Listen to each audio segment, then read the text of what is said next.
السلام ورحمة الله وبركاته. انت اسمك ايه؟ انت اسمك ايه؟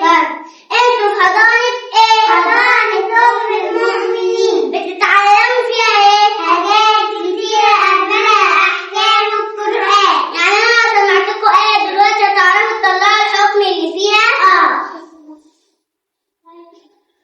أعوذ بالله من الشيطان الرجيم. إن للمتقين مفازا الحدائق